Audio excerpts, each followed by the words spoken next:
Assalamualaikum warahmatullahi wabarakatuh. Waalaikumsalam warahmatullahi wabarakatuh. Alhamdulillah nahmaduhu wa nasta'inuhu wa nastaghfiruh wa na'udzu billahi min shururi anfusina wa min sayyiati a'malina may yahdihillahu fala mudilla lahu wa may yudlilhu fala hadiyalah. Asyhadu an la ilaha illallah wahdahu la syarika lahu wa asyhadu anna Muhammadan abduhu wa rasuluh. Allahumma shalli ala Muhammad wa ala ali Muhammad kama shallaita ala Ibrahim wa ala ali Ibrahim fil alamin innaka Hamidum Majid. Subhanaka la ilma lana illa ma 'allamtana innaka antal alimul hakim. Rabbi shrah li sadri wa yassir li amri wahlul 'uqdatam min lisani yafqahu qawli amma ba'du.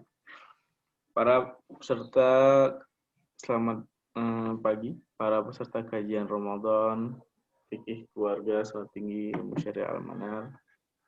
Kaifa halukum jami'an? Semoga semua para peserta dalam keadaan sehat walafiat di puasa kita pada tahun ini. Alhamdulillah, sama-sama kita muliakan juga Ustaz Saiful Anwar LCMA hari ini telah bergabung.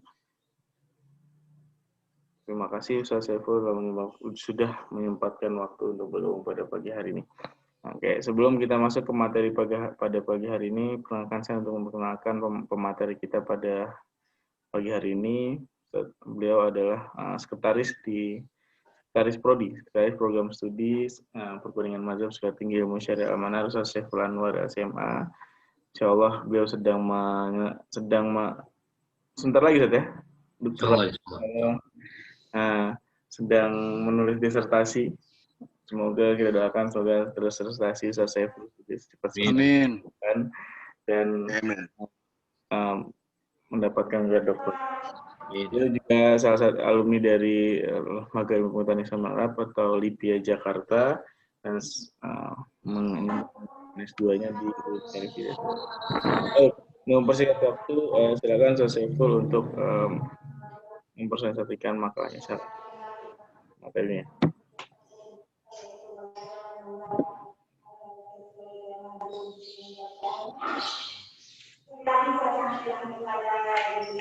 Suara itu, suara apa itu?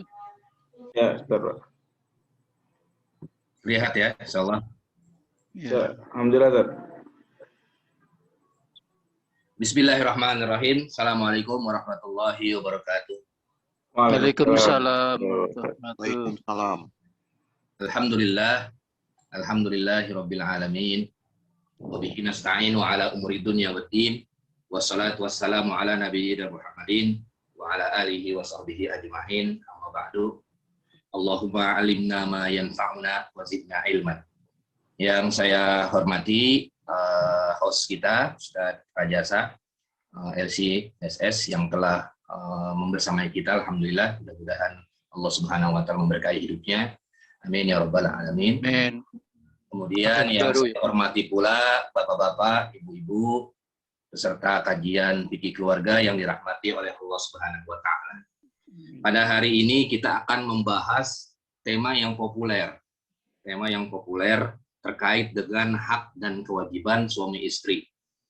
Karena tema ini kalau kita jalankan maka akan tercapai mawaddah warahmah sakinah fid dunya wal akhirah. Tapi kalau tidak dijalankan salah satunya atau pincang sebelah misalnya suaminya saja atau istrinya saja, maka yang ada adalah bubar alias pisah dan lain sebagainya. Nah, ini penting.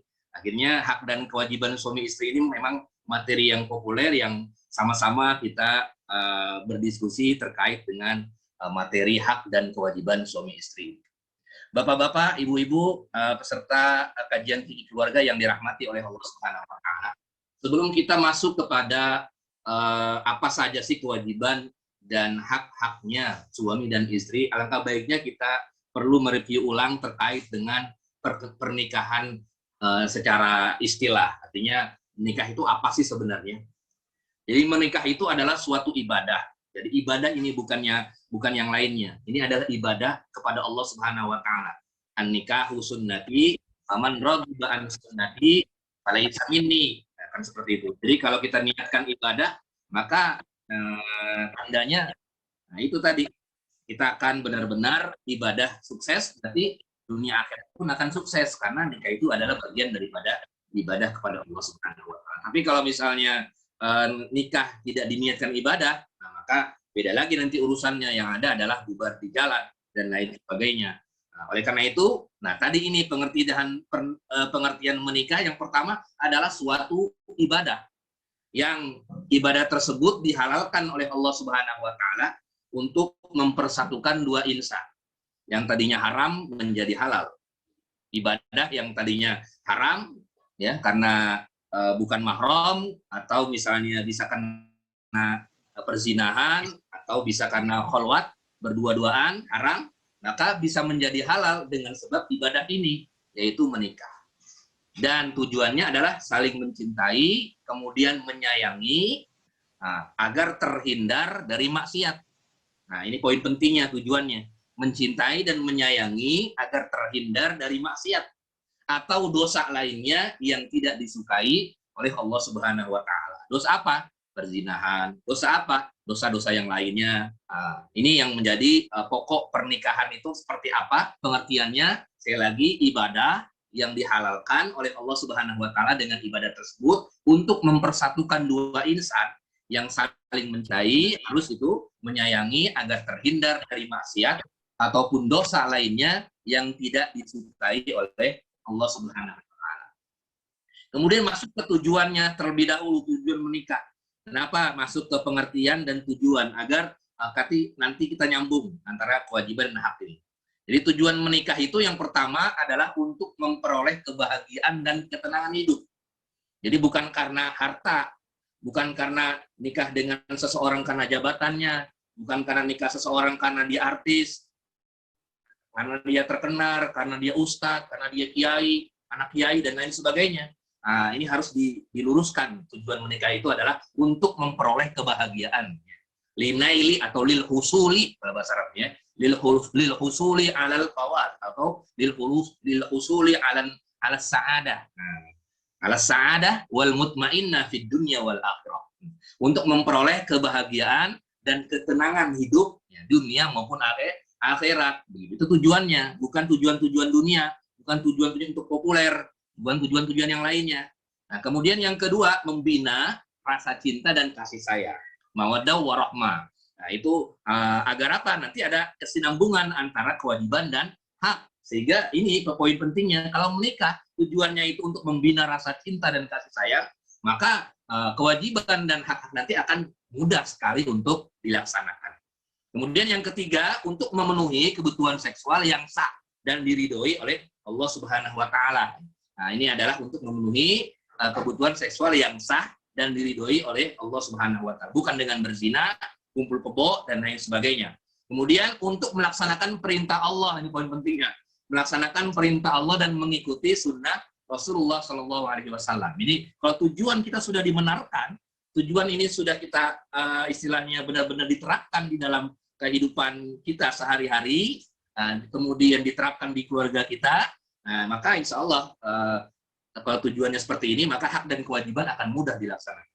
Kemudian yang terakhir, tujuannya untuk memperoleh keturunan yang sah. Kalau berzina kan tidak sah nanti. Kemarin sudah dibahas kalau tidak salah ya, terkait dengan anak di luar nikah dan lain sebagainya.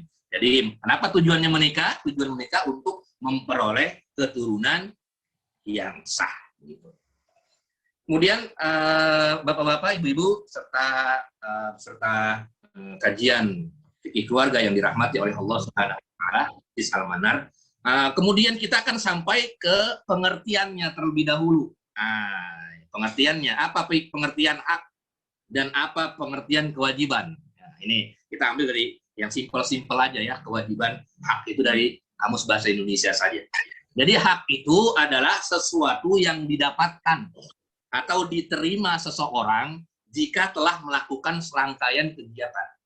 Contoh misalnya kalau kita kerja di perusahaan, dapat upah, itu hak.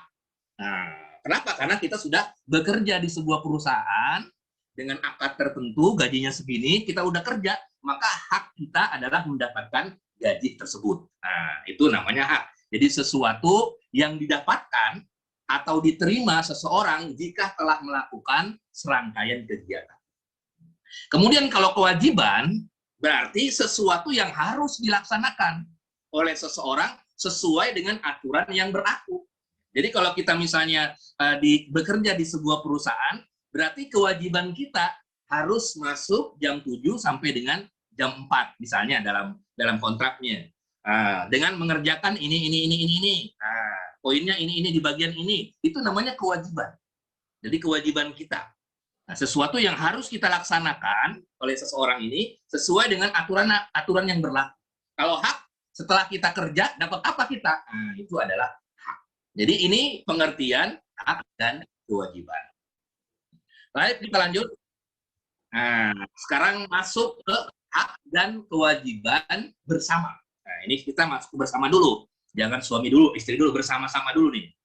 Jadi yang pertama, hak dan kewajiban bersama suami istri. Yang pertama, suami istri hendaknya saling menumbuhkan suasana mawaddah warahmah.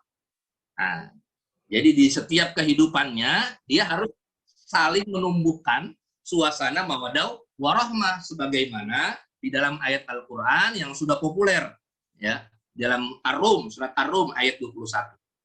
Allah berfirman, "A'udzubillahi samil alim minasyaitonir rajim. Wa min ayatihi an khalaqalakum min anfusikum azwaja litaskunu ilaiha wa ja'ala bainakum mawaddatan wa rahmah. Inna fi zalika laayatin liqaumi yatafakkarun." Dan di antara kekuasaan-kekuasaan Allah adalah Dia menciptakan untukmu istri-istri dari jenismu sendiri supaya kamu cenderung dan merasa tentram kepadanya. Litaskunu, supaya tenang, tentram gitu ya. Dan dijadikan waja'ala bainakum, dan dijadikannya di antara kamu mawaddah, rasa cinta, warahmah, dan kasih sayang. Inna fi dzalika laayatin liqaumin yatafakkarun. Nah, ini. Jadi suami istri itu hendaklah saling menumbuhkan suasana mawaddah warahmah, bukan suasana kebencian, bukan suasana saling curiga, bukan suasana yang bisa menghilangkan rasa mawaddah warahmah. Nah, ini poin pentingnya. Ini adalah hak dan kewajiban bersama. Suami itu harus menumbuhkan mawaddah warahmah kepada istrinya, istrinya pun harus menumbuhkan mawaddah warahmah kepada suaminya. Timbal balik kedua-duanya. Nah, ini yang harus diaplikasikan di dalam kehidupan kita sehari-hari. Kalau ini hilang, maka hilanglah, hancurlah rumah tangga itu.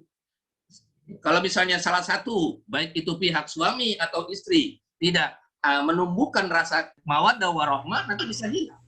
Misalnya, suaminya misalnya melihat ada yang ini lagi, lebih baik lagi dari dia, atau istrinya pun ada melihat lagi, ada yang lebih baik, akhirnya berpotensi, misalnya dia selingkuh, berpotensi yang lain sebagainya. Kenapa? Karena memang di awal-awalnya hak dan kewajiban bersama suami istri tidak diaplikasikan di dalam kehidupan berkeluarganya. Yang poinnya adalah harus menumbuhkan suasana mawaddah warahmah. Harus menumbuhkan mawaddah warahmah, susah maupun senang. Jangan sampai ketika susah nggak ada mawaddahnya warahmahnya. Ini yang poin penting yang memang problem, nanti ada problematikanya ya. Nah, itu nanti bisa di pertemuan-pertemuan yang lain. Nah, itu jadi mawaddah warahmah itu menumbuhkannya bukan hanya di waktu senang saja, di waktu susah pun mawaddah warahmah juga. Ketika misalnya ada suaminya dipecat dari kerjaannya, harus tetap menumbuhkan rasa mawaddah warahmah, disokong dan lain sebagainya. Pun sama suaminya ketika kerjaannya berhenti dari kerjaannya, nggak dapat penghasilan pun, dia juga harus berusaha untuk menumbuhkan mawaddah warahmah. Atau istrinya misalnya sudah tidak cantik lagi misalnya, dia juga harus menumbuhkan mawaddah warahmah juga terhadap istrinya. Semua pasti akan tua dan lain sebagainya. Pun sama sebaliknya. Ini adalah jadi intinya menumbuhkan suasana mawaddah warahmah itu adalah kewajiban antara suami dan istri. Sebaliknya itu harus diaplikasikan di dalam kehidupannya suami maupun istri, baik senang maupun susah. Kemudian yang kedua, ini hak dan kewajiban bersama. Yang bersama dulu kita masuk. Hendaknya saling mempercayai. Ini dia. Mempercayai dan memahami sifat masing-masing pasangannya, gitu ya. Jadi harus saling percaya. Sikoh namanya, sikoh. Dan saling percaya dan memahami sifat masing-masing pasangannya. Ada kekurangan, oh ada kekurangannya. Ini dipahami, kemudian kita sempurnakan. Semua pasti ada kekurangannya.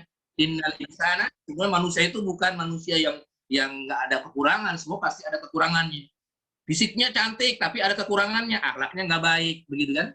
Ada fisiknya nggak cantik tapi kelebihannya ada, dia orangnya solehah. Nah, itu masing-masing ada pasti kelebihan dan kekurangannya. Jadi nggak ada yang full 100% hebat semua, nggak ada, pasti ada kelebihan. Dari zohirnya memang orang terlihat itu 100% bagus, tapi belum tentu juga. Kalau kita telusuri, ada aja kekurangannya. Makanya kewajiban dan haknya bersama-sama suami dan istri hendaknya saling mempercayai, memahami masing-masing pasangan. Coba lihat di dalam Al-Quran. Wa inna dhanna la yughni minal haqqi syai'a. Nah, dalam Al-Quran surat An-Najm. Sesungguhnya persangkaan itu, suuzon itu tidak berfaedah sedikit pun terhadap kebenaran. Jadi jangan suuzon. Ini misalnya malam-malam kok berpulang malam-malam suuzon. Nah, itu harus sikoh, harus saling percaya dan memahami. Ini saling percaya dulu. Jangan suuzon dan lain sebagainya. Nah, ini patokan penting pertama. Banyak dalam hadis, iyyakum wadzon fa inna dzanna akdzabul hadis. Jauhkanlah dari sifat prasangka buruk, karena prasangka buruk adalah ucapan yang paling dusta. Nah, ini. Jadi harus saling mempercayai. Nah, itu harus ditumbuhkan masing-masing. Jadi kalau misalnya ada WA dari misalnya dari lain jenisnya, jangan langsung gini, jangan langsung istilahnya, jangan langsung diinikan, gitu kan? Artinya langsung dituduh dan lain sebagainya. Lihat dari siapa dan lain sebagainya, kepentingannya apa dan lain sebagainya. Nah, itu jadi supaya sama-sama kita saling mempercayai, dan tentunya juga harus di ini juga istilahnya dipagar juga atau disertai juga dengan ajaran-ajaran agama Islam. Contoh misalnya ada seorang istri misalnya, mohon maaf misalnya dia manggil pada suaminya, "Abi, saya pengen jalan dulu nih, jalan bareng-bareng sama teman misalnya teman laki-laki." Nah, itu nggak bisa kita bilang saling mempercayai karena sudah melanggar daripada tuntunan syariat. Artinya ini semua harus berkoridor terhadap syariat juga. Jadi harus jelas juga kira-kira sama siapa jalannya, kemudian dan lain sebagainya, itu juga harus diteliti juga. Pun sama sebaliknya juga. Jadi saling mempercayai tidak 100% harus percaya sepenuhnya, tapi juga harus dalam koridor agama, harus dalam koridor ajaran Islam. Selama ia tidak selama ia dibolehkan dalam ajaran Islam, misalnya pertemuan rapat, di kantornya, ada ikhwannya, ada akhwatnya, karena dia bertugas, karena dia kerja di sana, di sekolahannya ada ikhwannya juga, ada akhwatnya juga. Kata suaminya silakan saja, karena istilahnya dia sudah istilahnya tidak berdua dan lain sebagainya. Nah, itu bisa seperti itu dipraktekannya. Jadi saling mempercayai sesuai dengan koridor ajaran agama Islam, dan juga saling memahami sifat masing-masing. Ini supaya di kemudian hari tidak bubar, artinya egoisme dan lain sebagainya. Ini semua harus beriringan, berjalan. Kemudian Bapak-bapak, Ibu-ibu peserta kajian fikih keluarga yang dirahmati oleh Allah Subhanahu wa taala. Kemudian yang ketiga, hendaklah menghiasi dengan pergaulan yang harmonis. Ya. Jadi suami dan istri hendaklah menghiasi dengan pergaulan yang harmonis. Jangan sampai dihiasi dengan pergaulan yang tidak harmonis, gitu ya. Artinya harmonis ini adalah tidak dalam suasana penuh kebencian, suasana penuh curiga dan lain sebagainya. Nah, jadi bergaul suami dan istri, pergaulannya itu benar-benar suasananya menyenangkan. Artinya tidak ada saling benci dan lain sebagainya. Coba lihat di dalam Al-Quran surat An-Nisa ayat 19. Allah berfirman, "Ya ayyuhallazina amanu la yahillu lakum an tarisun nisaa karha wa la ta'duluhunna litadhhabu bi ba'di ma ataitumuhunna illa an ta'tina bi fahishatin mubayyinah wa asiruhunna bil ma'ruf wa fa in karihtumuhunna fa asa an takrahu shay'an wa yaj'alallahu fihi khairan katsiran." Wahai orang-orang yang beriman, tidak halal bagi kamu mewarisi perempuan dengan jalan yang dipaksa-paksa, nggak bisa. Ya harus pelan-pelan. Kalau misalnya menasehati juga harus pelan-pelan, tidak dipaksa dan lain sebagainya. Wala ta'duluhunna litazhabu bi ba'di ma ataitumuhunna, dan janganlah kamu menyusahkan mereka karena hendak mengambil kembali sebagian apa yang kamu telah berikan kepadanya. Misalnya dalam hal harta, misalnya dalam hal harta minta gitu ya, misalnya mas kawinnya pinjam dulu misalnya karena nggak punya duit, ini jual dulu dah dan lain sebagainya, dipaksa-paksa begitu, padahal itu adalah hak daripada istri. Nggak bisa, dia harus benar-benar timbulkan suasana harmonis ya, istilahnya kalau suasana harmonis kan bisa saja dipakai dulu tapi diganti dan lain sebagainya, seperti itu. Jangan sampai memaksanya, illa ayatina bifahishatin mubayyinah, kecuali apabila mereka melakukan perbuatan yang keji, yang nyata. Kalau misalnya sudah melanggar, baru bisa bertindak misalnya menasehati atau lebih dari itu. Misalnya kalau misalnya istrinya terlihat jalan bareng sama orang lain, baru itu, atau suaminya jarang bareng sama orang lain, baru itu mungkin bisa dilakukan misalnya jalan ke selanjutnya gitu ya, nanti akan dibahas di depan gitu ya. Kalau sudah kelihatan jelas begitu ya. Wa asiruhunna bil ma'ruf, kemudian pergaulilah mereka dengan sebaik-baiknya. Baik suami maupun istri, ini konteksnya adalah kedua-duanya. Pergaulilah dengan mereka menurut cara yang patut. Kira-kira bagaimana caranya?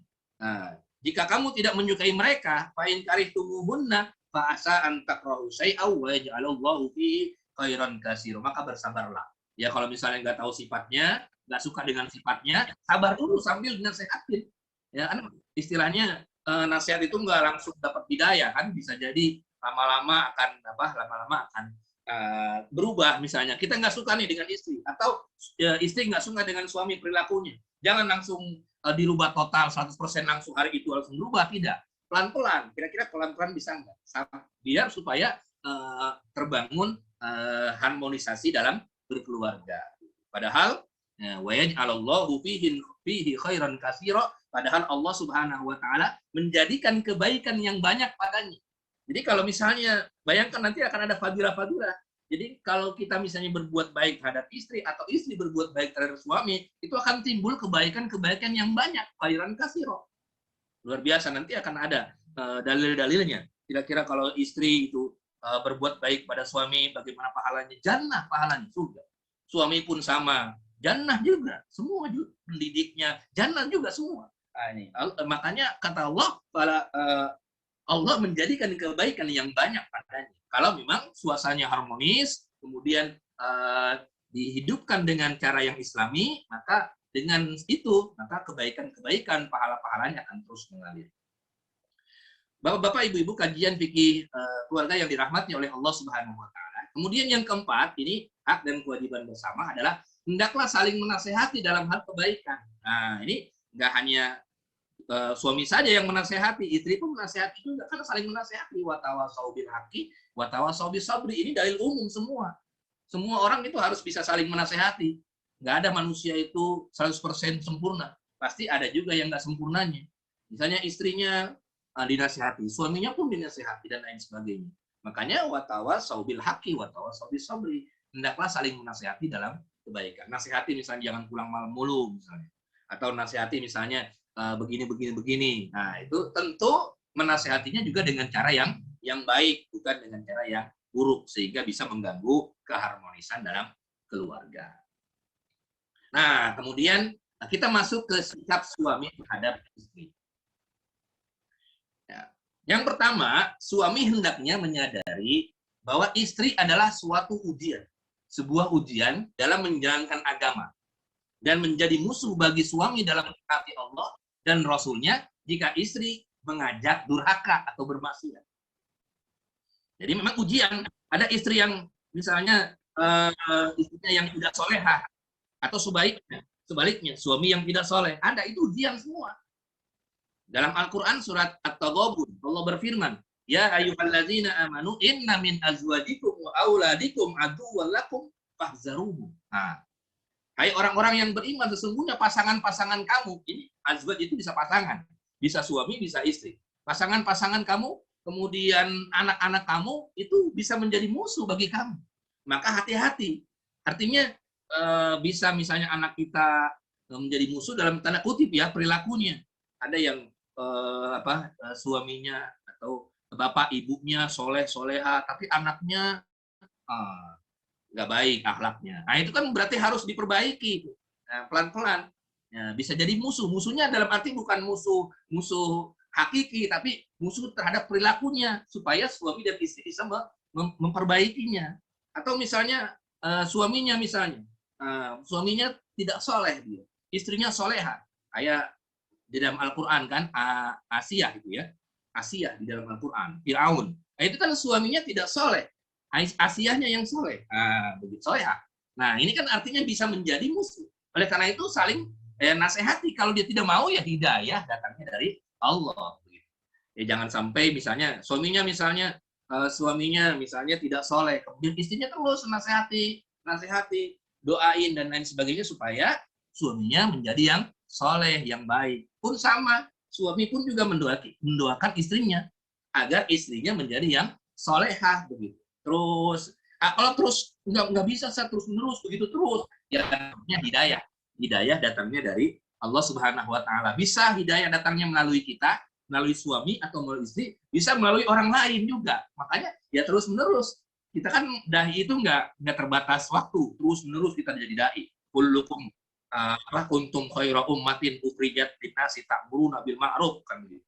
Kita semua adalah dai, mengajak kebaikan. Suami mengajak kebaikan kepada istri, istri mengajak kebaikan kepada suami. Sampai kapanpun, sampai ruh kita dicabut nyawanya oleh Allah Subhanahu wa taala. Ini kan artinya poin ini bisa jadi keluarga kita menjadi musuh tanda kutip yang kita harus didik, yang kita harus benahi supaya benar-benar di atas rel agama.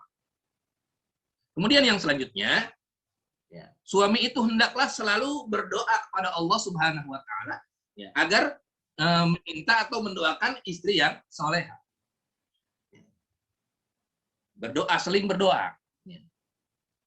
Dalam Al-Quran, surat Al-Furqan, ayat 74, Rabbana hablana min azwajina wa zurriyatina wa qurrata ayuni waj'alna lil muttaqina imama.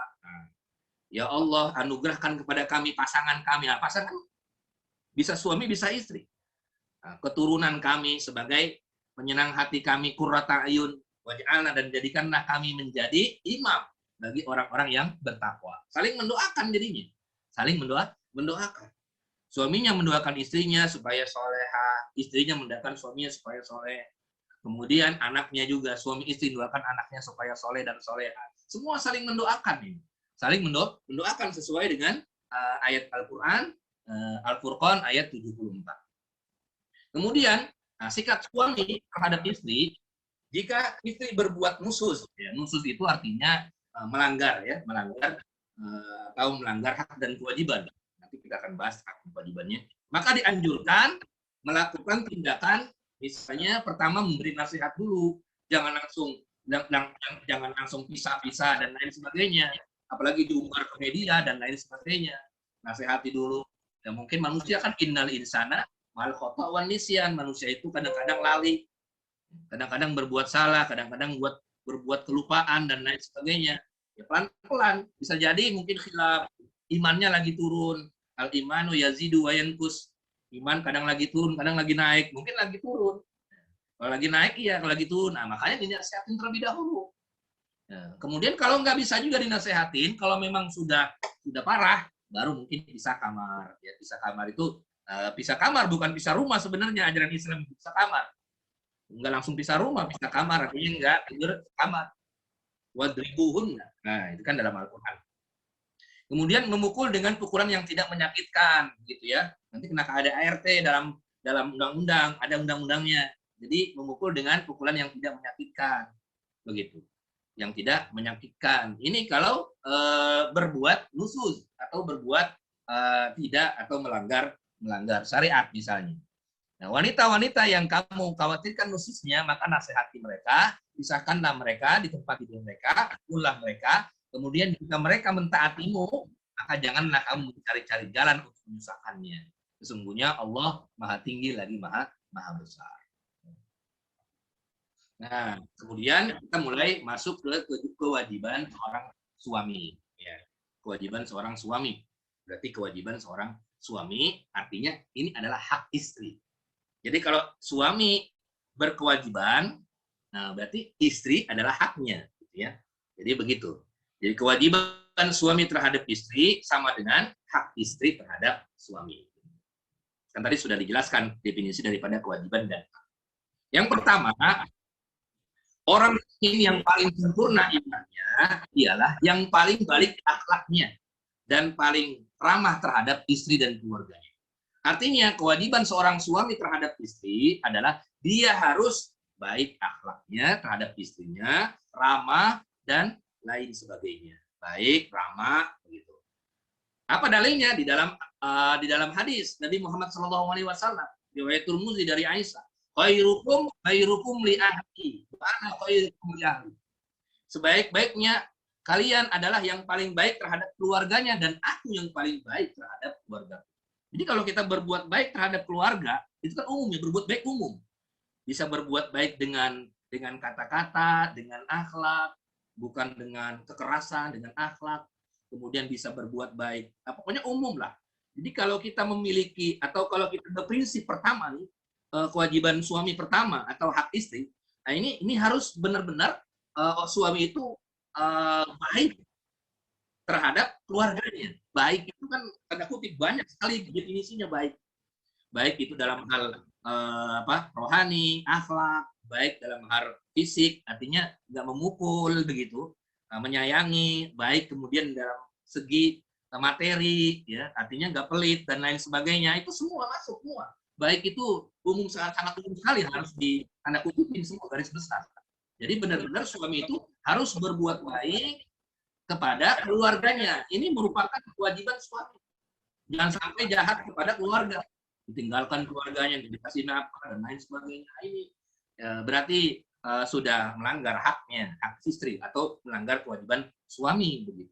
Ini harus baik terhadap keluarganya. Kemudian yang selanjutnya, suami tidak boleh kikir dalam menafkahkan hartanya untuk istri dan anaknya. Gitu ya. Ya, karena bagaimanapun juga istri dan anaknya itu adalah merupakan istilahnya ladang dakwah juga. Kalau istrinya adalah baik, istrinya baik, anaknya baik, maka akan baik juga keluarganya. Ya. Misalnya anaknya disekolahkan, kemudian dan lain sebagainya, jangan sampai ditelantarkan begitu saja. Jadi nggak boleh pikir juga, punya gaji banyak tapi pelit dengan keluarga. Gitu ya. Nah, lihat ini, seperti hadis Bukhari Muslim, diceritakan oleh Aisyah Hindun bin Utbah, istri Abu Sofyan, datang berjumpa dengan Rasulullah Shallallahu Alaihi Wasallam, kemudian berkata, wahai Rasulullah, sesungguhnya Abu Sofyan itu orang yang sangat pelit. Padahal Abu Sofyan itu orang yang dermawan, bukan dermawan orang kaya. Artinya kaya, tapi dia pelit. Pelitnya apa? Ia tidak memberikan kepadaku nafkah yang mencukupi. Mungkin kalau jatah hidupnya sehari itu 30.000, ya mungkin dikasihnya 5.000 atau nggak dikasih sama sekali misalnya. Atau tidak mencukupi anak-anakku, ya seharusnya anaknya sekolah nggak disekolahin dan lain sebagainya. Nah, sehingga membuatku mengambil hartanya tanpa sepengetahuan. Apakah berdosa jika aku melakukan seperti itu? Nabi bersabda, "Khuzi min malihi bil ma'ruf ma yakfiki wa yakfi banihi." Ambillah dari hartanya apa yang mencukupi anak-anakmu, apa yang mencukupimu dan anak-anakmu dengan cara yang patut, gitu ya.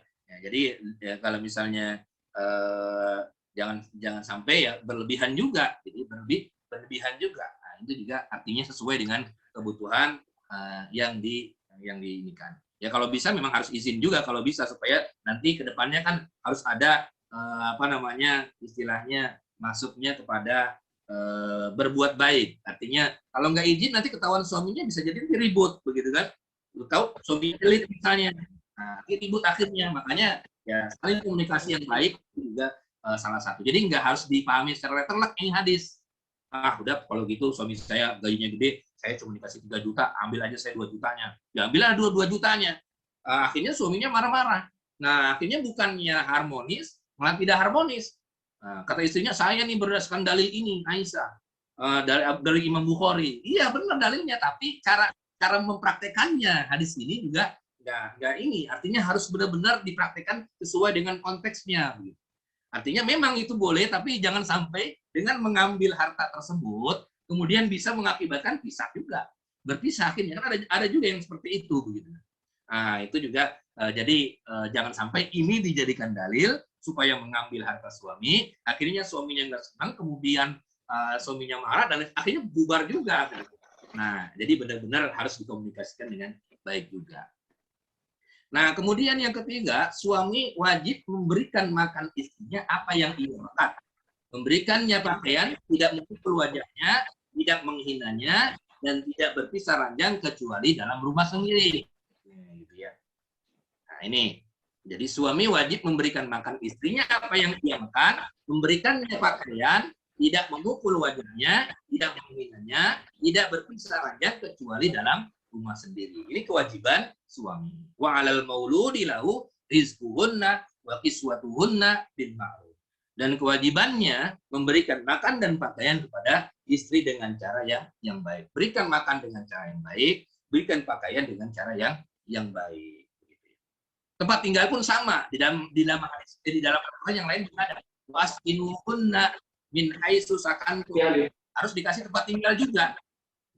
Jadi sandang, papan, pangan itu primer itu. Kalau misalnya nggak punya tempat tinggal, ya kita ngontrak. Dan lain sebagainya. Pokoknya itu udah kewajiban suami. Pokoknya itu. Sandang, pangan, papan itu sudah menjadi kewajiban suami. Sandangnya, sandang makan itu rizquhunna, kemudian papan, pangan, sandang pakan dan papan itu. Jadi ada wakiswatuhunna, pakaian juga kewajiban suami juga. Kemudian rumah tempat tinggal juga kewajiban suami juga. Nah, itu adalah hak istri dan kewajiban suami. Jadi istrinya nggak bisa memberikan makan, bukan kewajiban istri itu. Itu hak istri. Istri ini ada kewajiban istri. Ini kebalik misalnya. Suaminya diam aja di rumah, kemudian istrinya yang memberikan makan, yang memberikan pakaian, yang memberikan tempat tinggal. Nah, ini berarti dia kewajiban istri.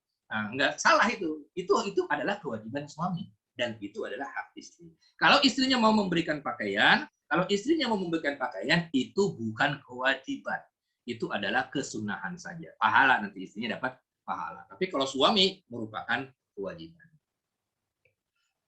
Kemudian Bapak-bapak, Ibu-ibu serta fikih keluarga yang dirahmati oleh Allah Subhanahu wa taala, kemudian kewajiban suami terhadap istri yang selanjutnya adalah suami wajib selalu memberikan perhatian, pengertian, bimbingan agama kepada istrinya dan menyuruhnya untuk selalu taat pada Allah dan Rasul-Nya. Nah, dalam Al-Qur'an surat At-Tahrim, ya ayyuhallazina amanu qu anfusakum wa ahlikum nar. Wa quduhan nasu wal hijarah 'alaiha malaikatun biladun sidadun la ya'sunallaha ma amarahum wa yaf'aluna ma yu'marun. Nah, wahai orang-orang yang beriman, peliharalah dirimu wa ahlikum dan keluargamu dari api neraka. Jadi memang kewajiban suami harus memberikan bimbingan agama kepada istrinya, anak-anaknya, semuanya, keluarganya. Disekolahkan, kemudian diajarkan agama dan lain sebagainya. Kalau suaminya nggak bisa agama, berarti cari guru, suruh hadir di majelis taklim. Ya kan ada juga yang suaminya misalnya lulusan umum, gitu kan, profesinya. Bisa jadi istrinya suruh ngaji misalnya, ngaji di majelis taklim yang terpercaya misalnya, kemudian ngaji misalnya dan lain sebagainya, mendengarkan ceramah-ceramah, bisa di YouTube dan lain sebagainya. Nah, itu bisa dengan jalan apapun. Tapi wajib itu suami memberikan arahan, memberikan bimbingan. Karena ini merupakan kewajiban yang ada di dalam Al-Quran. Bahwasanya orang mukmin itu harus menjaga dirinya, kemudian keluarganya dari api neraka.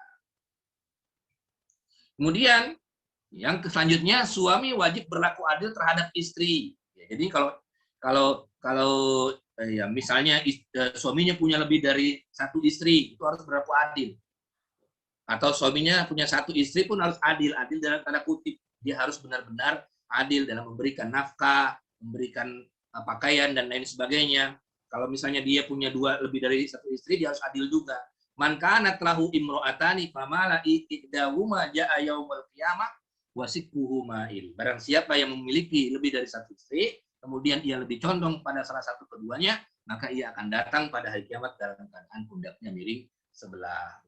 Hadis riwayat Daud, Nasai dan Ibnu Majah. Kalau dia punya satu istri, maka dia harus adil juga terhadap istrinya. Adil dalam hal rumah, ya misalnya gajinya 100 juta. tapi rumahnya belinya rumah yang petakan saja, yang nggak layak gitu kan. Nah, itu nggak adil, aman, nggak adil juga. Ya, sesuai dengan porsinya lah. Harus adil juga, gitu kan. Misalnya suaminya gajinya puluhan juta, tapi pakaiannya cuman pakaian yang harga 50.000, gitu kan. Nah, itu nggak adil juga. Jadi adil itu maknanya luas, bukan hanya adil dalam tanda kutip harus punya satu istri, tapi adil dan harus punya 2 istri, bukan. Tapi ini adil ini maknanya lebih umum.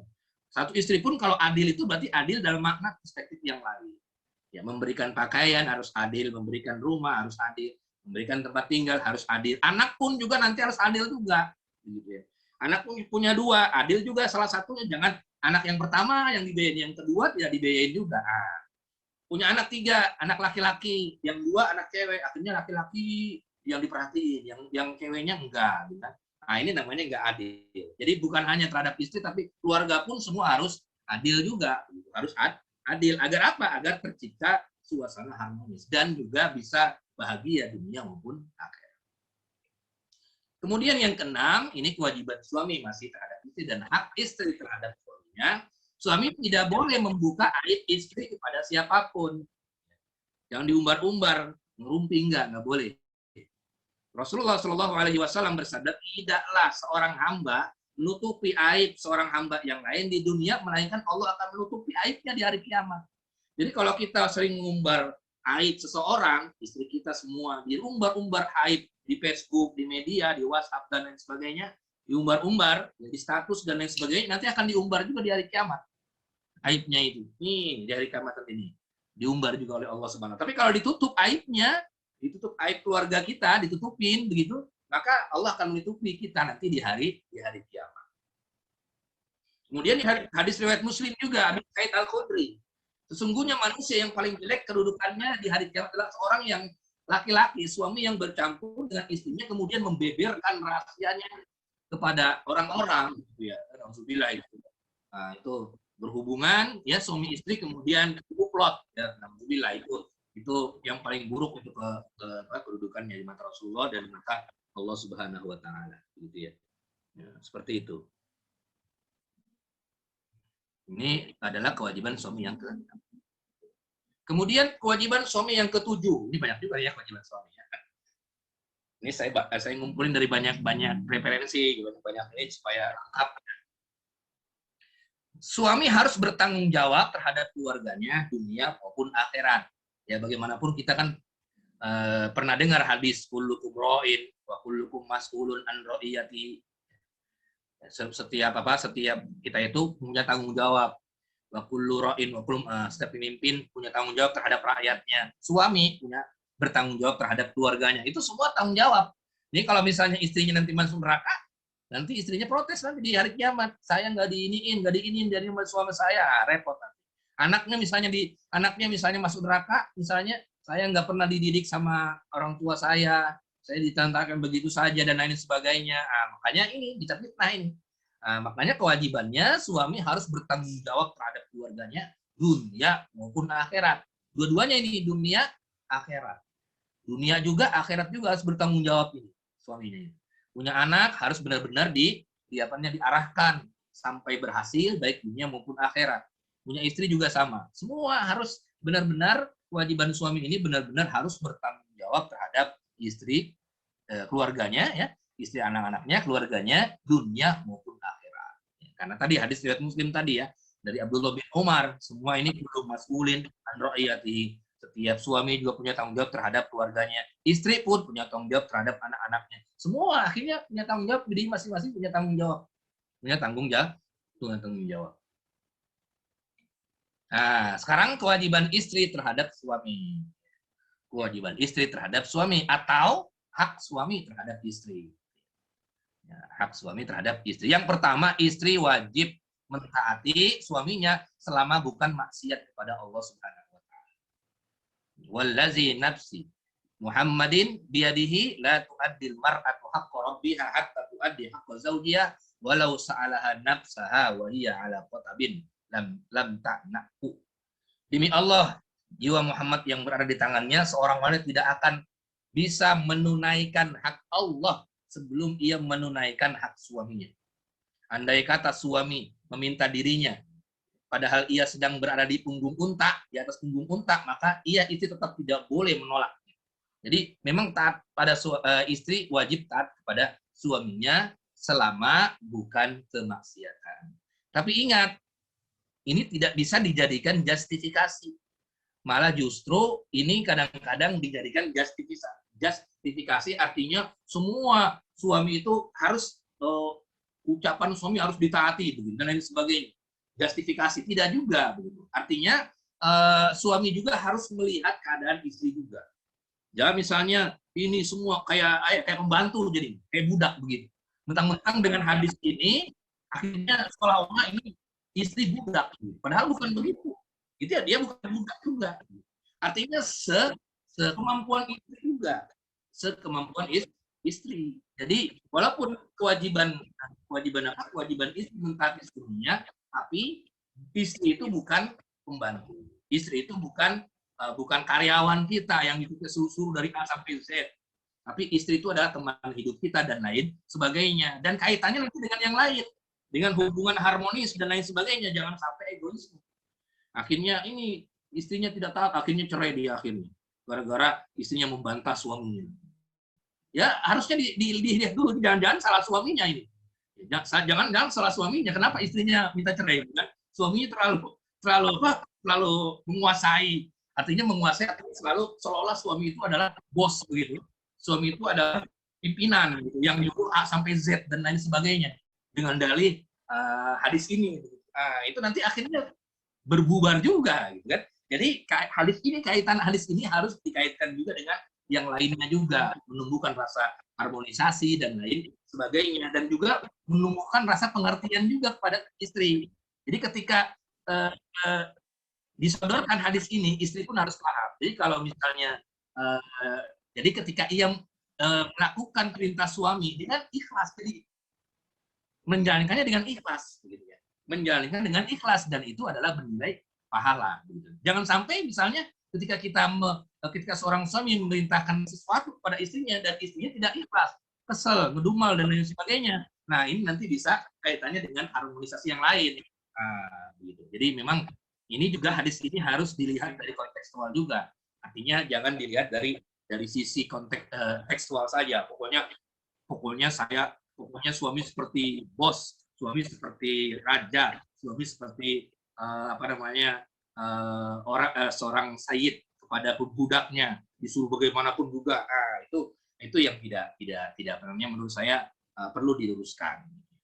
Enggak seperti itu. Tapi walaupun istri itu harus mentaati suami pun ketika menyuruh istri harus dengan melihat kondisi daripada istrinya tersebut.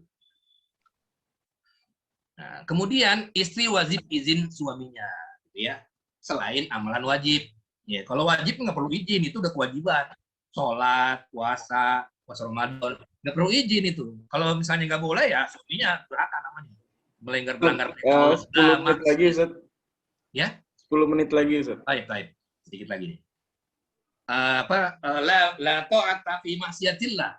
Tidak ada taat dalam maksiat kepada Allah Subhanahu wa taala. Jadi istri wajib izin suaminya, gitu ya. Istri wajib izin suaminya amalan selain wajib. Mau keluar rumah harus izin. Mau kondangan kemana, gitu ya. Mana-mana harus tahu. Di sini hadisnya la tasumil mar'atu wa ba'lu syahidun illa bi iznihi, dalam hadis riwayat Bukhari. Tidak boleh seorang wanita puasa sunnah sedangkan suaminya ada atau tidak safar kecuali dengan izinnya. Tidak boleh ia mengizinkan seorang masuk rumahnya kecuali dengan izinnya. Dan apabila menginfakkan harta dari usaha suaminya tanpa perintahnya, maka separuh ganjarannya adalah untuk suaminya. Nah, ini terkait dengan harus izin daripada suaminya selain amalan wajib. Kemudian yang selanjutnya,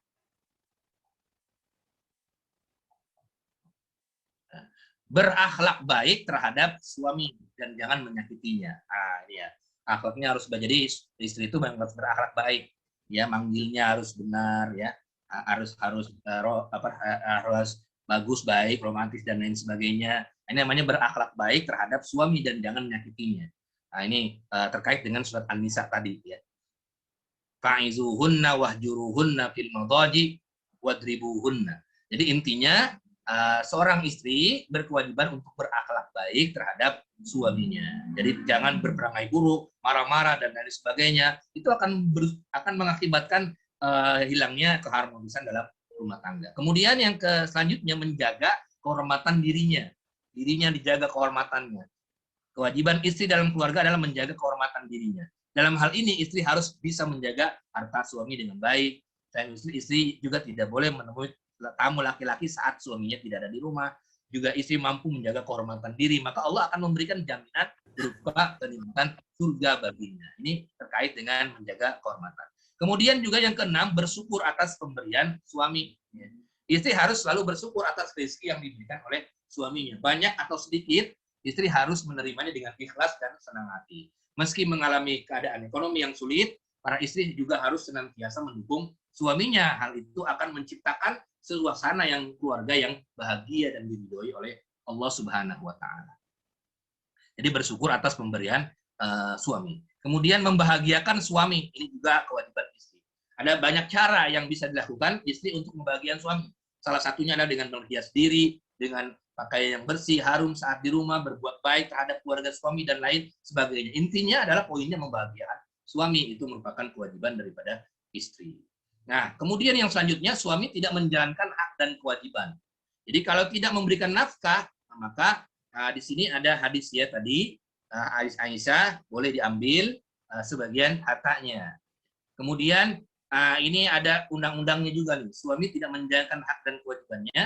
Tindakan suami yang tidak memberikan nafkah kepada istri dan anak-anaknya bisa dikategorikan sebagai tindak pidana penelantaran dalam rumah tangga, sebagaimana diatur dalam pasal 49 Undang-Undang Nomor 23 Tahun 2004 tentang penghapusan kekerasan dalam rumah tangga. Nah, coba lihat pasal 49 Undang-Undang PKRT itu mengatakan setiap orang yang melakukan penelantaran dalam rumah tangga, ini suami ini, dipidana dengan pidana penjara 3 tahun. Ngeri ya, suami kalau menelantarkan itu. Atau denda 15 juta. Begitu juga dengan Undang-Undang Nomor 23 Tahun 2002 tentang perlindungan anak bisa digunakan untuk menjerat suami. Ini kalau sisi undang-undang ya, undang-undang Indonesia. Kalau sisi akhirat, ya berarti dia termasuk orang yang durhaka, orang tidak bertanggung jawab. Allah akan menyiksanya nanti atau berbuat dosa besar. Nah, kemudian suami tidak menjalankan hak dan kewajiban. Jika suami tidak melaksanakan kewajiban tersebut, maka menurut hukum istri dapat mengajukan gugatan nafkah. Bukan gugatan cerai ya. Ini bukan cerai. Gugatan nafkah ke pengadilan. Dasar hukumnya pasal 34, jika suami atau istri melalaikan kewajiban masing-masing dapat mengajukan gugatan ke pengadilan. Perlu dipahami, gugatan nafkah ini tidak ada hubungannya dengan gugatan cerai. Dengan kata lain, gugatan nafkah bisa diajukan istri terhadap suami tanpa harus bercerai atau menggugat gugatan cerai. Nah, kemudian kalau istri tidak menjalankan hak dan kewajiban, maka suaminya menasehatinya. Kemudian memukulnya jika melanggar syariat, tentu memukulnya dengan cara yang baik. Pisah ranjang, kemudian alternatif terakhir adalah bercerai. Alternatif lain adalah bercerai. Baik, itu saja mungkin yang bisa saya sampaikan terkait dengan poin-poin umum kewajiban suami atau kewajiban istri terhadap suami, hak-hak dan kewajiban suami terhadap istri secara umum. Mudah-mudahan bermanfaat dan bisa dikembangkan dengan diskusi dan lain sebagainya. Wal aku minkum wabillahi taufiq wal hidayah. Assalamualaikum warahmatullahi wabarakatuh. Saya serahkan kepada Waalaikumsalam warahmatullahi wabarakatuh. Nashkur Ustaz Saiful Anwar atas materi yang sangat menarik pada pagi hari ini. Jadi insya Allah, apalagi tadi materi awal tadi ya, mengenai hak dan kewajiban bersama. Terkadang itu yang terlupakan, Ustaz. Jadi setiap individu terkadang mengedepankan hak mereka, menginginkan haknya untuk dipenuhi, tapi tidak mempedulikan hak bersama yang harusnya sebenarnya harus sama-sama berupaya untuk merealisasikan itu, seperti terus bagaimana sakinah mawaddah warahmah terus tercipta di antara keluarga. Masya Allah, materinya sangat menarik saya pada pagi hari ini.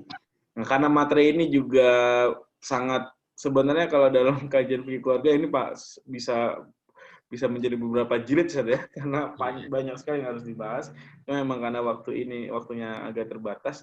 Jadi mungkin beberapa pertanyaan pada pagi hari ini akan melengkapi materi pada pagi hari ini insya Allah. Ya. Ada beberapa pertanyaan Ustaz. Pertama dari Kevin. Sebenarnya Ustadz, bagaimana cara menyikapi suami yang bekerja melalui korupsi?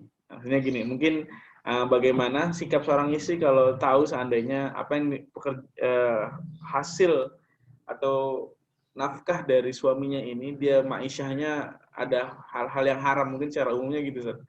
Karena kadang-kadang istri bagaimana mengingati suaminya, Ustadz? Ya, pertanyaan yang menarik ya. Artinya suami itu bekerja di yang diharamkan oleh Allah Subhanahu Wa Taala. Bisa misalnya di perusahaan yang haram atau penghasilannya diperbuat hasilnya itu dari hasil yang tidak benar, mencuri, merampok dan lain sebagainya. Baik, yang pertama, kewajiban yang pertama, ya, artinya tadi kan sudah dijelaskan, berarti istrinya menasehati suaminya, kemudian agar agar senantiasa dijauhkan, artinya nasihat lah ya, nasihat kepada suaminya supaya jangan seperti itu karena itu adalah harta yang halal, harta yang tidak baik ya, harta yang haram.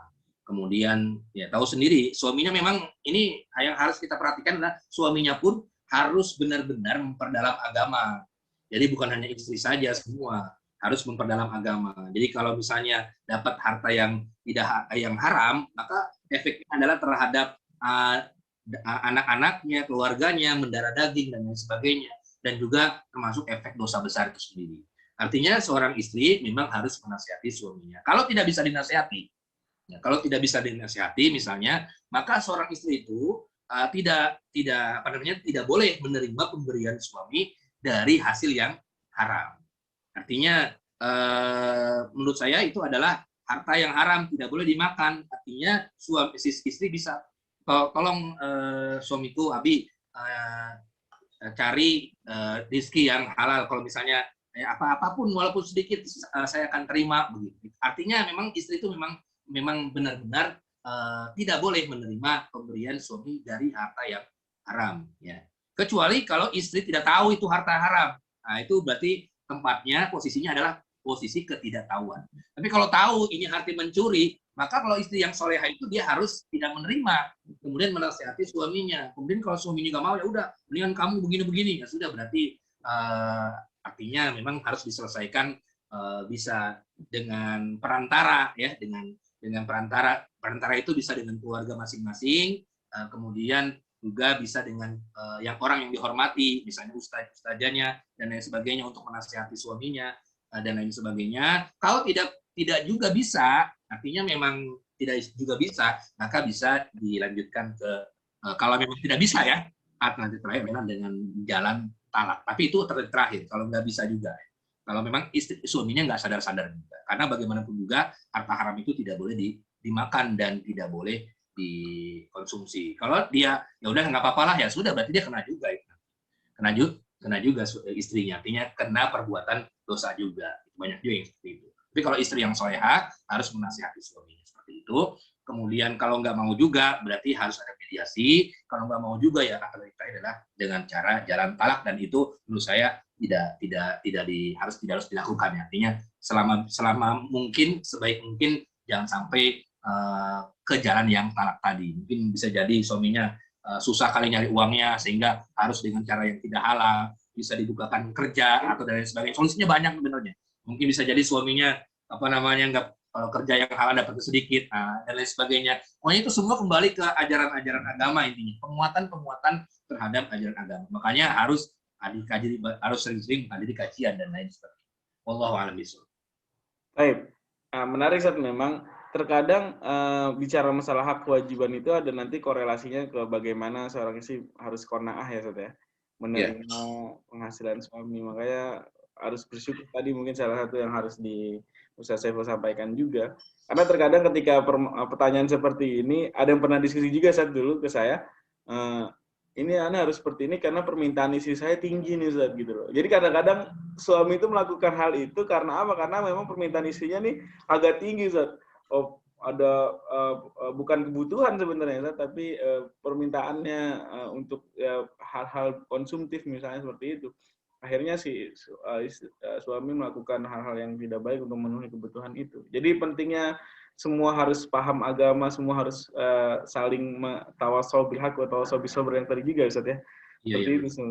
Gitu Kevin, jadi memang harus didiskusikan bareng, duduk bareng bagaimana mencari solusinya dan juga saling berdiskusi bersama. Harus ada sifat rasa qanaah dari suami dan istri. Nah, itu akan mempengaruhi juga di ya. Baik.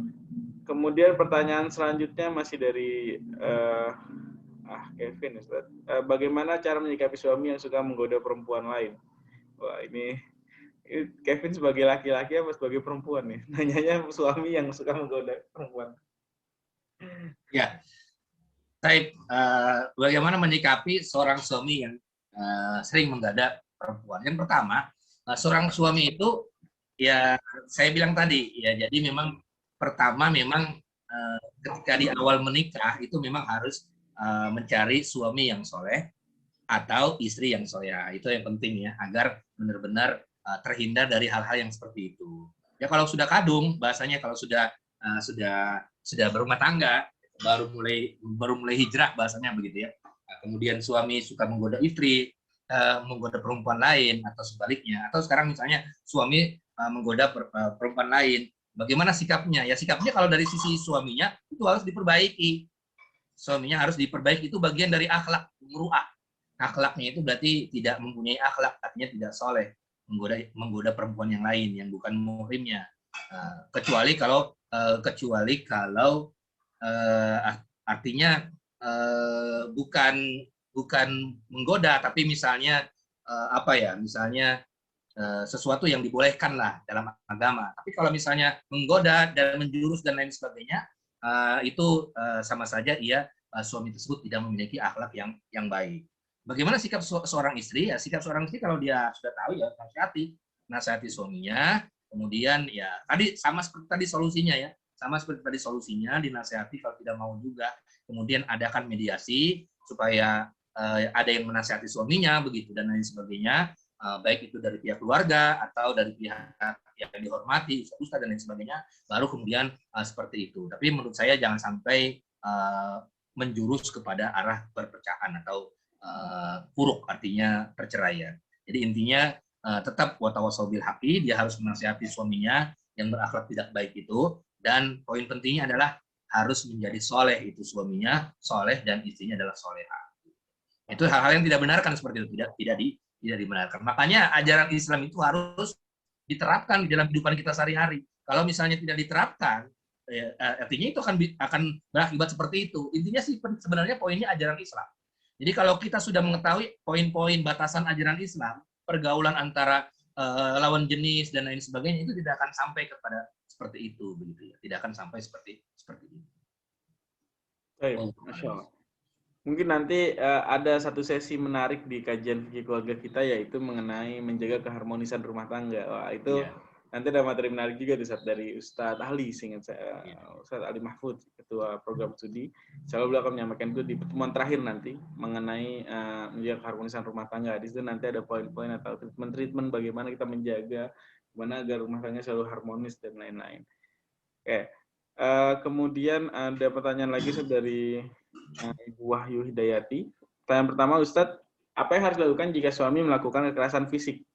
Nah, ini KDRT dalam rumah tangga. Saat istri mengingatkan untuk ikut membantu mengawasi anak atau tinggal di rumah yang terpisah dengan orang tua, mungkin bagaimana sikap seorang istri kalau suami sedang melakukan kekerasan fisik, Ustadz? Ya, baik. Terkait dalil Al-Quran yang mengatakan fadribuhu, itu artinya kalau istri itu sudah berbuat melanggar syariat, seperti istri selingkuh misalnya, itu boleh dia dipukul, tapi dipukul tidak menyakitkan, ya, bukan pukul menyakitkan. Misalnya istri selingkuh, tapi kalau misalnya sekedar masalah-masalah kecil kemudian mukul, itu masuk ke ADART dan bisa dalam undang-undang ADART. Dalam Islam pun tidak dibenarkan. Jadi dalam Al-Quran itu yang ada fadribuhunna itu adalah kalau istri melanggar syariat, melanggar nusus dan syariat. Gitu. Misalnya istri tidak mau melakukan kewajibannya sebagai seorang istri, atau dia melanggar syariat Islam dan lain sebagainya.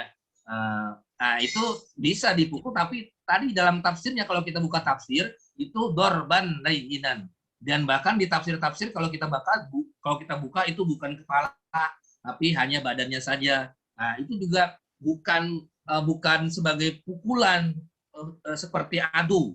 Ya, bukan pakai pukulan terhadap musuh, tapi pukulan sebagai wa'izo, sebagai pembelajaran gitu. Artinya kalau mukul terhadap musuh kan beda, benar-benar dengan tenaga. Tapi kalau mukul dengan istri itu kan kalau misalnya ia melanggar syariat, artinya dia pukulannya pukulan yang istilahnya yang mendidik, pukulan didikan. Dulu saya waktu di pesantren gitu, ada pukul-pukul juga di pesantren itu, di takzir namanya, di rotan itu. Tangannya kalau misalnya nggak ngaji 2 kali ditakzir, tek. Nah itu kan, nah itu menurut saya itu bukan KDART, artinya ditakzir tangannya, pukul 10 kali, tek, gitu kan, nggak sholat berjamaah dipukul, gitu kan, tangannya itu disaksikan oleh semua santri. Itu bagian dari pembelajaran menurut saya, bagian dari, karena kalau nggak dipukul itu bagaimana mengajarkan dengan nasihat pun susah, begitu kan. Kalau di pesantren itu banyak santri-santri juga yang seperti itu, artinya yang tidak yang mengikuti peraturan akhirnya ya dipukul. Pun sama, suami pun kalau melihat istri melanggar syariat, melanggar kewajibannya, bisa dipukul tapi dengan cara-cara yang terbaik, bukan seperti mukulnya seorang musuh, tapi mukul dalam hal memberi pelajaran. Kalau mukulnya dalam hal seperti musuh, bisa dilaporkan ke KDART, di undang-undang sudah ada. Bisa membuat lebam mulutnya, atau membuat pipinya lebam dan lain sebagainya. Itu bisa diundang-undangkan itu. Artinya bisa masuk ke undang KDART seperti itu. Tapi kalau pukulannya sekedar memberikan pelajaran, nah itu tidak, menurut saya tidak. Wallahu a'lam.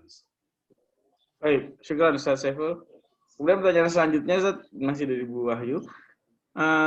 Sebenarnya pertanyaan ini saya coba bahasakan gini Ustaz. Sebenarnya istri itu harus tidak sih Ustaz mengetahui gaji seorang suami Ustaz. Jadi bagaimana cantum mengetahui besaran gaji honor terima suami jika suami tidak memberikan informasi?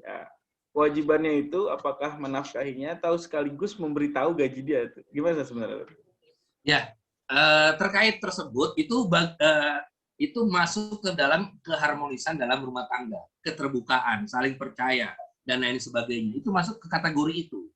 Jadi jangan sampai suaminya gajinya 20 juta, nggak tahu begitu, gajinya 20 juta, nggak tahu pemasukan dari mana saja, tidak tahu dan lain sebagainya. Itu nanti akan bisa menghilangkan keharmonisan dalam rumah tangga. Jadi mawaddah warohmahnya jadi kurang lagi nanti. Nah itu nanti ke situ nanti arahnya. Memang kalau dari sisi pemberian suami yang wajib, memang itu kan memberikan nafkah, kemudian memberikan sandang, pangan, papan dan lain sebagainya. Kemudian memang tidak ada nasnya kalau harus memberikan 20 juta bagi 20 juta semua. Itu semua bagian dari kesepakatan untuk melahirkan harmonisasi dalam rumah tangga. Ada yang mengatur semua istrinya, nih kasih 20 juta diatur sama istri. Kemudian ada yang suaminya ngasih sebagian saja. Kalau misalnya kurang nanti tinggal ambil, tinggal bilang. Ada yang seperti itu. Jadi model-model itu adalah bagian dari al-uruf, bagian dari kebiasaan dengan tujuan agar melahirkan keharmonisan. Jadi bukan masuk dalam hak kewajiban, tapi masuk dalam keharmonisan. Ya, kewajiban tapi keharmonisan, melahirkan keharmonisan supaya ada keterbukaan dan lain sebagainya. Adapun kalau masih misalnya masuk kepada harus gajinya diserahkan semua atau setengahnya dan lain sebagainya, itu tidak masuk bahasan itu. Tapi yang masuk adalah yang penting bisa melahirkan keharmonisan, keterbukaan dan lain sebagainya, tentu dengan cara kesepakatan antara kedua belah pihak dan lain sebagainya. Jadi kalau misalnya ada yang ini saya kasih aja semua buat istri semua 20 juta, gitu kan, yang ngatur. Ada yang seperti itu modelnya, ada yang lain dan lain sebagainya. Tergantung kesepakatan, yang penting poinnya adalah keharmonisan. Jangan sampai gara-gara seperti itu tidak terbuka dan lain sebagainya bisa berujung pada keretakan dalam rumah tangga. Wallahu a'lam. Jadi bukan masalah harus atau tidak saja. Iya. Itu salah satu cara untuk bagaimana menjaga sakinah mawaddah warahmah itu mungkin. Tapi ya itu juga takutnya mungkin saja suami gaji besar ngasih kecil, tapi tahu-tahu punya istri lain. Nah itu yang remotin tuh. Iya, makanya tadi harus keterbukaan, saling percaya dan lain sebagainya. Itu masuk ke kategori. Ya, baik. Kemudian pertanyaan selanjutnya, Ustaz, kalau suami sedang bertugas ke luar negeri dalam waktu lama, apakah istri aktivitas harus izin ke suami juga? Suaminya misalnya ada di luar negeri kerja berapa bulan, apakah setiap kegiatan istri itu tetap harus minta izin, Ustaz, kepada suami itu? Gimana? artinya izin secara umum. Artinya misalnya kalau yang sudah biasa itu nggak perlu izin. Misalnya sudah biasa dia misalnya kerjanya keluar rumah ngajar misalnya, ngajar SD, ngajar SMP misalnya, itu ya udah maklumun bidaruroh. Suaminya sudah izin, artinya suaminya sudah tahu. Artinya yang belum tahu nih biasanya yang perlu izin. Misalnya menghadiri apa. Tapi kalau yang sudah biasa itu tidak perlu izin. Misalnya ke rumah mertua, ke rumah orang tua itu yang tidak sudah maklumun bidaruroh itu tidak perlu izin. Ini yang izin adalah yang dia istrinya keluar tapi bisa membuat suami itu bertanya, misalnya dengan siapa keluar. Tapi kalau misalnya saya mau keluar ke rumah orang tua misalnya, kan kita tidak perlu izin. Artinya nggak perlu izin itu nggak semua harus detail 100% izin, itu tidak. Tapi yang bisa berkaitan dengan suaminya. Artinya misalnya kalau misalnya ini jalan sama siapa nih, jalan sama teman saya, kemana jalannya, ke Tanah Abang, ngapain, nah itu perlu izin karena ini kegiatan baru, kegiatan yang perlu diketahui oleh suami. Tapi kalau kegiatan-kegiatan yang sudah biasa aktivitasnya tidak perlu izin kalau menurut saya, tidak perlu izin, kecuali kalau di luar aktivitas biasa itu yang perlu izin, apalagi kalau membutuhkan yang lain. Wallahu a'lam bishawab. Baik, syukran Ustaz. Kemudian pertanyaan selanjutnya Ustaz dari Pak Muhammad Heru. Apakah adakah dalil yang melarang suami istri untuk bekerja? Bekerja sebagai pegawai kantor campur baur laki-laki dan perempuan, apakah ada dalil yang menyatakan juga fitrah bahwanya wanita adalah mengurus keperluan keluarga rumah? Mungkin ini secara garis besar bagaimana sebenarnya pandangan Islam tentang wanita karir yang masih bekerja, ada bercampur antara laki-laki perempuan di situ. Sebenarnya seperti apa Ustaz batasannya, kemudian apakah Islam ada larangan atau mungkin gimana menurut antum? Ya, ini berarti terkait dengan istri yang bekerja ya, terkait istri yang bekerja. Sekali lagi, istri bekerja itu para ulama sepakat kalau istri bekerja di tempat yang tidak ada fitnahnya, seperti tidak ada percampuran tidak ada bercampur antara laki-laki dan perempuan, itu boleh. Misalnya istri itu mengajar misalnya SD, itu kan anak kecil semua itu, nah itu boleh. Tapi memang artinya yang tidak ada percampuran antara laki-laki dan perempuan. Pokoknya kalau dia sepakat para ulama membolehkan itu kalau misalnya tidak ada percampuran atau fitnah yang terjadi. Kemudian yang kedua, kalau istri bekerja di perkantoran dan lain sebagainya, bagaimana hukumnya? Memang sebenarnya ini terkait dengan kondisi ekonomi juga ya. Sebenarnya seorang suami itu memang harus mempunyai kelebihan, artinya mempunyai kekuatan. Artinya kalau memang istrinya nggak bekerja, berarti suaminya harus memenuhi kebutuhan keluarganya, ya, kebutuhan keluarganya. Kalau suaminya kalau istrinya tidak bekerja. Adapun terkait dengan larangan, memang ada larangan-larangan terkait dengan istri keluar rumah, kemudian istri terkait dengan larangan bercampur antara laki-laki dengan perempuan. Tapi menurut saya, ya, kalau kita gali di ulama-ulama kontemporer, itu dikatakan sebenarnya kembali ke kondisi masing-masing menurut saya, kembali ke pribadi masing-masing perempuan tersebut. Kalau memang ulama yang membolehkan bolehnya wanita karir dengan syarat harus izin suaminya mengizinkan. Yang kedua, dia harus tetap melaksanakan kewajibannya terhadap suaminya. Kemudian yang ketiga, ketika ia bekerja, itu semaksimal mungkin menjauhkan dari ikhtilat. Ikhtilat itu artinya berdua-duaan antara laki-laki dengan perempuan, tapi bukan tugasnya. Berdua-duaan, kumpul kebo dan lain sebagainya. Itu menghindari itu. Kecuali kalau misalnya rapat banyak orang begitu, itu kan memang ini ya memang tidak bisa dihindarkan begitu, tidak bisa dihindarkan gitu ya.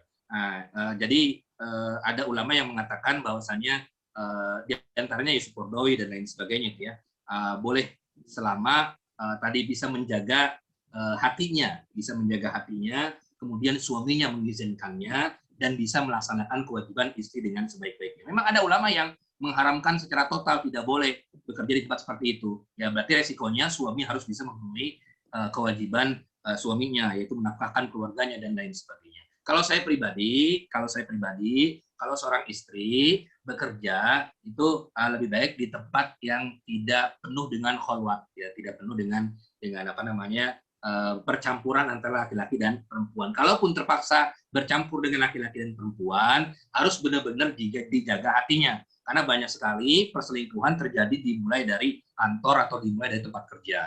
Misalnya karena suaminya gajinya rendah, kemudian teman kantornya yang gajinya tinggi, artinya dia akhirnya terjadi orang ketiga dan lain sebagainya. Ini berpotensi seperti itu. Jadi kembali ke diri masing-masing. Kalau menurut saya tadi itu ya, seperti itu. Wallahu a'lam bishawab. Baik, syukran Ustaz. Kemudian apakah ada dalil yang menyatakan bahwa fitrah seorang istri adalah mengurus keperluan keluarga di rumah aja gitu?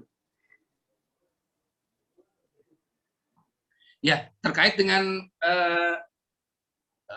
seorang istri harus mengurus keluarga atau mengurus di rumah, memang ada kewajiban istri adalah dia sebagai madrasatul aulad, sebagai sekolahnya bagi anak-anak. Ya, anak-anak kita tuh, anak-anak yang umur-umur yang balita itu memang istrinya, seorang istri harus benar-benar mendidik.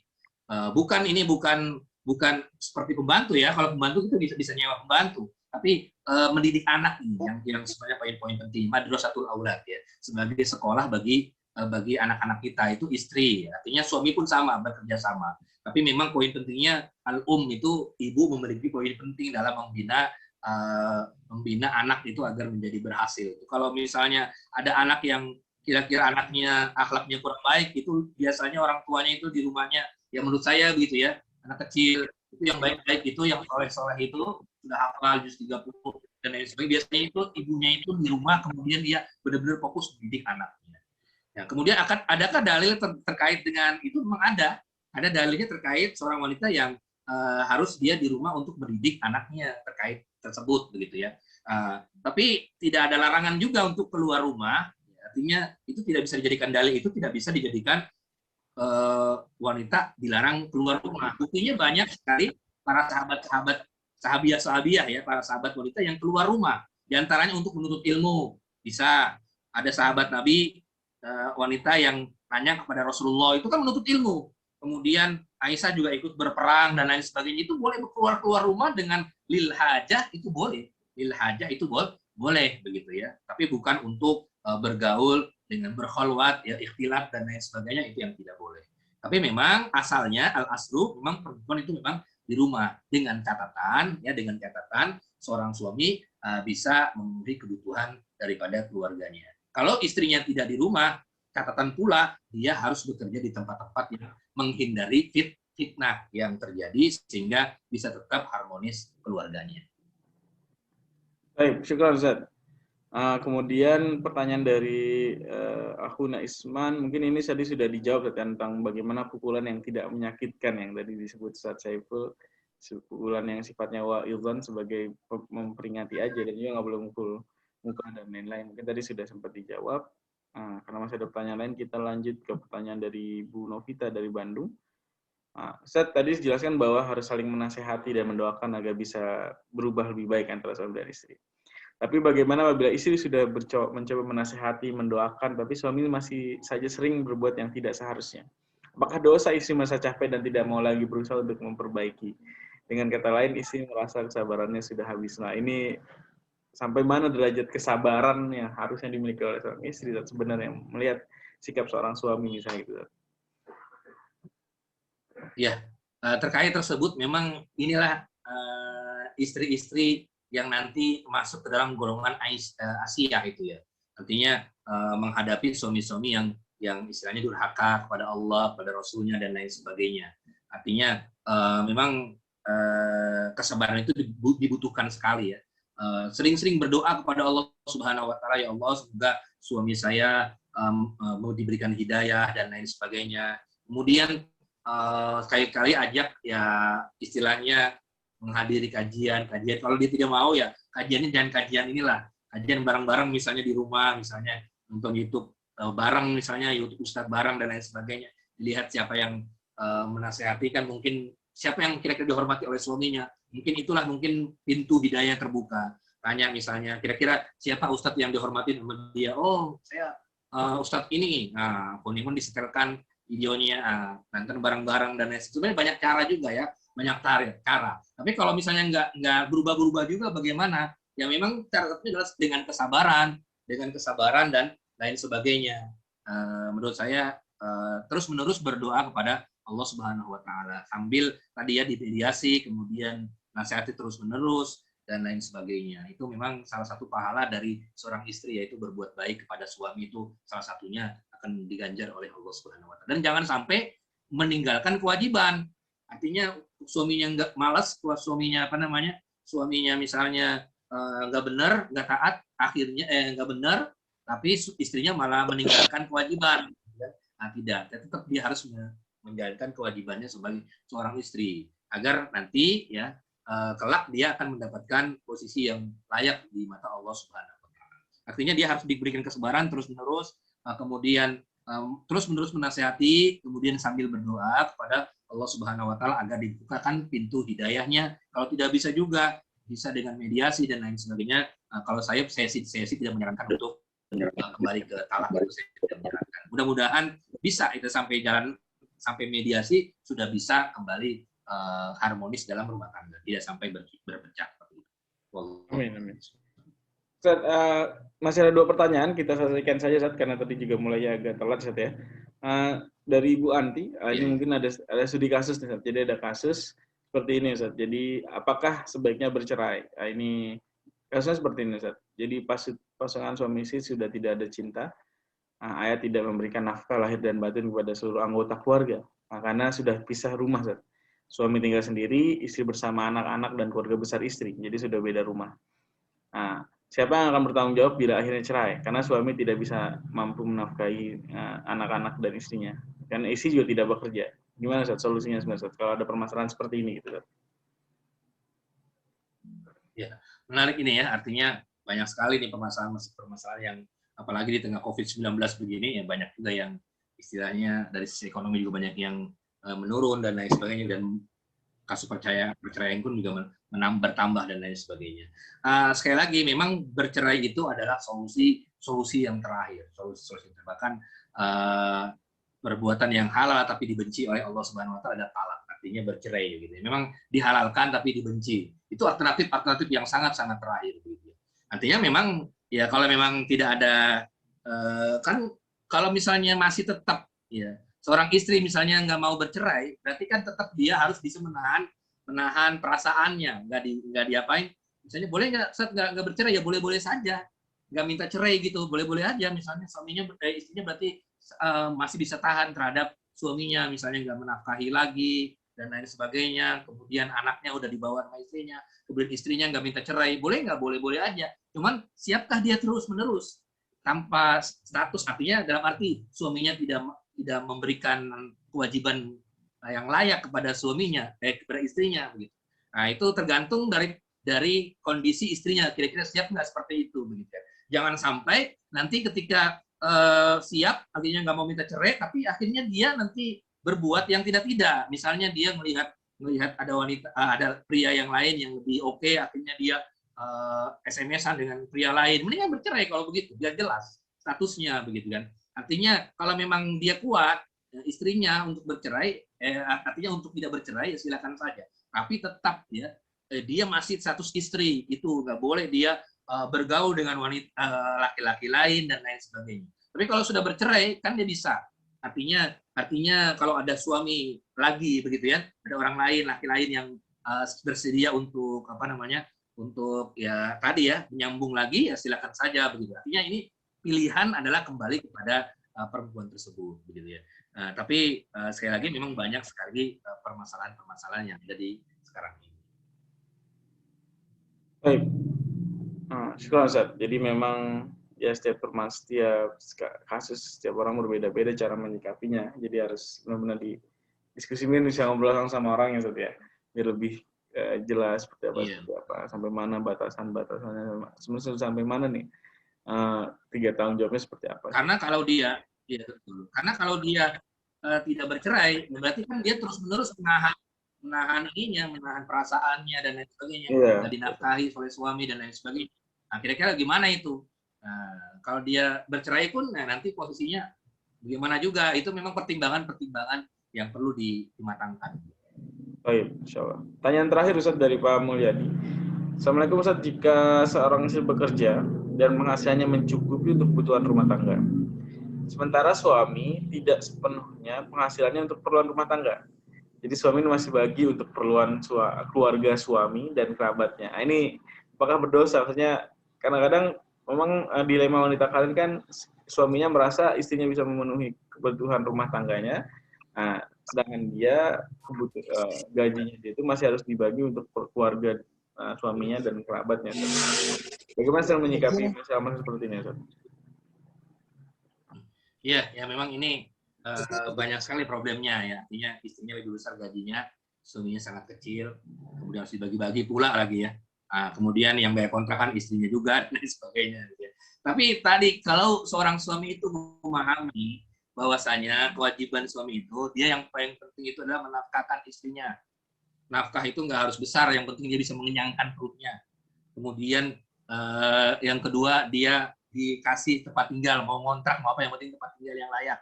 Mau masih di rumah mertua terserah, yang penting rumah tempat tinggal yang layak. Kemudian dikasih pakaian semampunya. Kalau dia sudah gajinya masih kecil, boleh yang harganya sekian-sekian. Itu udah kewajiban. Artinya kalau istri membantu suami, itu adalah infak, itu adalah sedekah dari istrinya. Artinya itu bagian dari ihsan, berbuat baik istri terhadap suami, gitu ya. Dan suami harus tahu bahwasanya ini kewajiban saya ini, dan jangan sampai suami itu tidak menjalankan kewajibannya, tidak menjalankan. Jadi istrinya pun harus tahu juga, dan harus ikhlas juga kalau membantu suami. Artinya kalau dia pengen bayar kontrakannya, tapi harus ikhlas juga. Artinya karena dia gajinya lebih besar, saya yang bayarin ya, alhamdulillah ya. Nah, itu kan dinilai sedekah pahala. Jadi nilainya jangan dinilai dari kewajiban dan hak deh, nilai dari pahalanya begitu. Ya, berarti saya berbuat baik pada suami, alhamdulillah. Gitu supaya harmonis gitu. Jadi tidak masalah sebenarnya kalau memang kita bisa, kalau misalnya ada seorang istri gajinya lebih besar atau suami gajinya kecil, itu tidak masalah kalau memang bisa saling harmonis. Artinya kalau misalnya istrinya pengen bayarin kontrakan, istrinya pengen bayarin ini, silakan saja. Tapi istrinya harus bisa paham, ini adalah salah satu pahala buat saya, yaitu berbuat baik kepada suami saya. Dan nanti akan diberikan pahala oleh Allah Subhanahu Wa Taala di akhirat. Jadi jangan sampai hitung-hitungan juga begitu. Itu yang repot juga, hitung-hitungan juga yang repot. Jadi semua anggap ini pahala dan lain sebagainya. Pun juga suaminya jangan sampai juga suaminya mentang-mentang istrinya gajinya besar, akhirnya dia kewajibannya nggak disalurkan, kewajibannya nggak dilaksanakan. Baik istri saya gajinya udah besar ini, ya sudahlah, saya cukup pengeluarannya buat ini saja.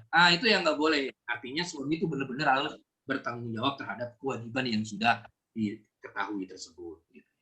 Pun istri harus memahami kalau ia mengeluarkan uang harus ikhlas, dan ini adalah bagian dari pahala saya nanti di akhirat. Gitu. Itu akan terjadi harmonis. Walaupun gaji istri lebih tinggi dan gaji suami rendah, itu nggak akan pecah. Banyak kok orang yang seperti itu, keluarga yang seperti itu, gaji istri lebih tinggi, gaji suaminya lebih rendah, itu banyak. Asalkan tadi saling memahami dan saling pengertian. Wallahu a'lam bishawab. Intinya harus ada tafahum ya, Ustaz ya.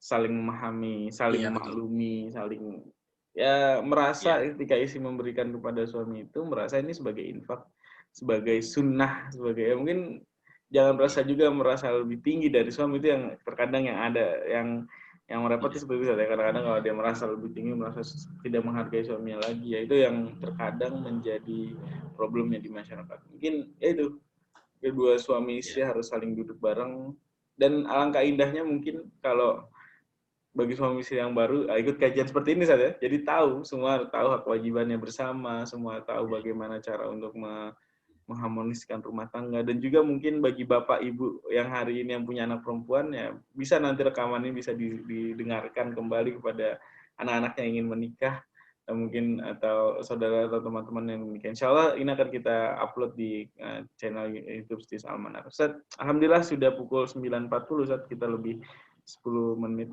Mungkin ada closing statement, 1 menit. Silakan Ustaz sebelum cerita dulu. Baik, jazakallahu khair, Ustaz Rajasa. Bapak-bapak, ibu-ibu, kajian fikih keluarga yang dirahmati oleh Allah Subhanahu wa Ta'ala. Jadi inti daripada hak dan kewajiban adalah suami dan istri harus saling memahami. Tafahum, harus saling memahami, harus saling pengertian, harus tahu tugas dan kewajiban masing-masing, hak dan kewajiban masing-masing. Kalau bisa diterapkan itu hak dan kewajiban masing-masing, kemudian dilaksanakan, maka tidak ada lagi namanya problematika rumah tangga. Problematika rumah tangga itu pasti bisa ditebak itu, baik itu di media, kemudian di tetangga kita dan lain sebagainya, itu bisa ditebak ya, berawal dari ketidakharmonisan dalam rumah tangga dan tidak saling memahami, tidak saling menyayangi, dan hilangnya rasa cinta dan kasih sayang di antara kedua belah pihak. Oleh karena itu, marilah sama-sama suami dan istri saling menumbuhkan kasih sayang, kemudian cinta di antara keduanya agar semakin harmonis, kemudian saling terbuka dan masing-masing memahami hak-hak dan kewajibannya. Baik, itu saja dari saya. Ustaz Rajasa, kalian Sugeng. Mudah-mudahan bermanfaat. Saiful Anwar atas materi yang sangat menarik pada pagi hari ini. Terima kasih para peserta atas partisipasinya pada pagi hari ini. Mohon maaf tadi ada keterlambatan memulai acara pada pagi hari ini. Insya Allah besok kita akan bahas materi selanjutnya dengan Ahmad Tirmizi, salah satu dosen Sis Amanal juga. Terima kasih semuanya. Mari kita tutup kajian kita pada pagi hari ini dengan membaca hamdalah dan doa kafaratul majlis. Alhamdulillahirabbil alamin. Alhamdulillahirrahmanirrahim. Astaghfirullah wa atubu ilaih. Baik, syukran. Assalamualaikum warahmatullahi wabarakatuh. Terima kasih semua. Waalaikumsalam warahmatullahi wabarakatuh. Izin. Terima kasih semua.